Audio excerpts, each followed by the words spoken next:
Okay, so this 2-5-1 lick is a lick which I really love to play, so just learn it, okay? It's in A major, or it's in any key. You can just transpose it, right? Okay, so it goes okay.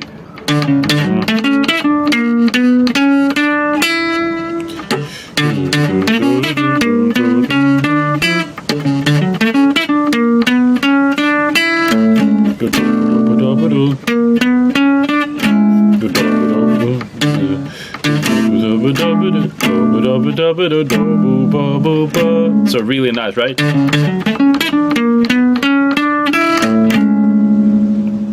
So it goes.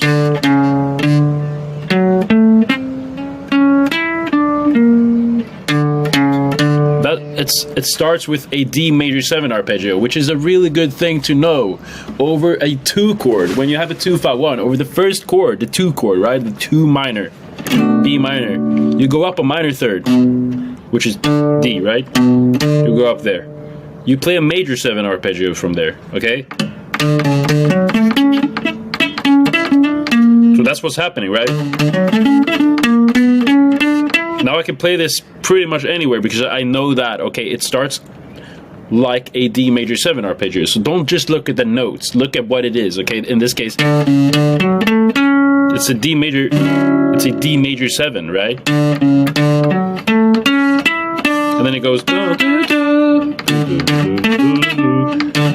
So that's a good thing to just, that's kind of, this is really part of the language. So it's like, hearing that is really nice because then you can kind of, you can play it anywhere because you kind of, you realize this is as much a D major 7 arpeggio as this is. So you kind of unlock the fretboard by just moving it around and realizing, okay, that's a D major 7 arpeggio. Right? In this case it goes. And then it goes. So.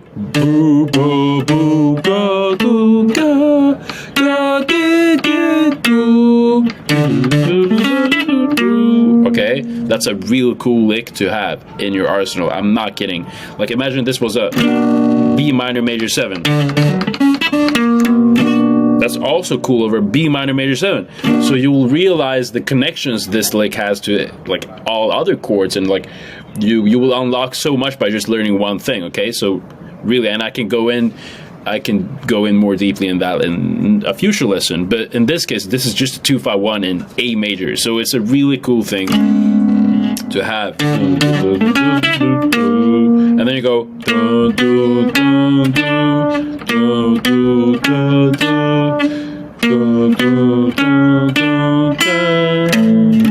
you land so smoothly on the 5th of A. The 5th, okay, of A is so good note to land on.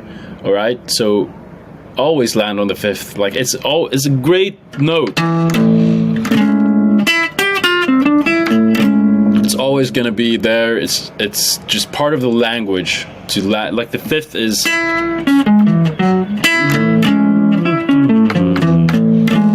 really cool note to land on. Okay, so you go.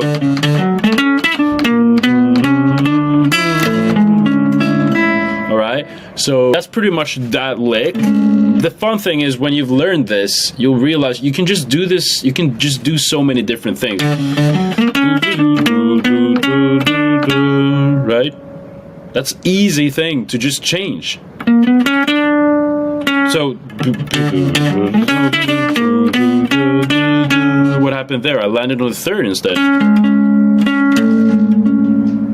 And you can do that, right? Major 7. So just choose a note you want to land on, and then just choose the note. Okay, I want to learn on the sharp 11. Or, right? That's also cool.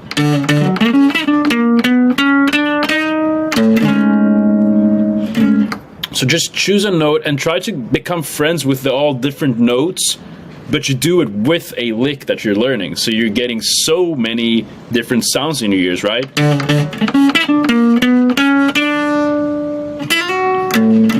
13.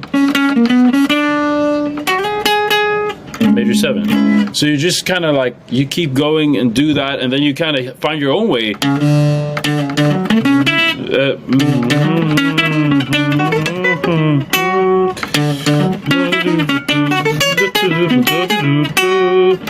Right?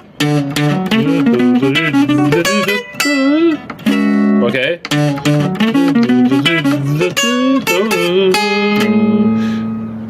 Alright, so you just kind of, and you take one lick, and then you kind of learn some other language stuff, and then you're kind of, oh, that's what they did. Oh, that kind of applies to that in that sense. And then you're kind of like, oh shit, it's not that difficult. It's just me taking one thing and then kind of exploiting it of all the ideas that lick has. So don't just learn a lick and then kind of move on. Just learn this and then try to exploit it as much as you can, okay? So that's the best tip I have for you. You can check out my bebop video that I made earlier this year. I made it, it's a 10-minute video about linear expressions and like more bebop thing, which I have on a website that I've made, so you can just go get that. And it's free video, 10 minutes about me talking about bebop licks. In 10 minutes I teach you all I can about bebop licks. It's kind of cool because it's Pat Martino inspired linear expressions, detail, but 10 minutes about there. But yeah, I hope you liked this video, and I hope I'll see you in the next video. Take care of yourself, learn licks, apply.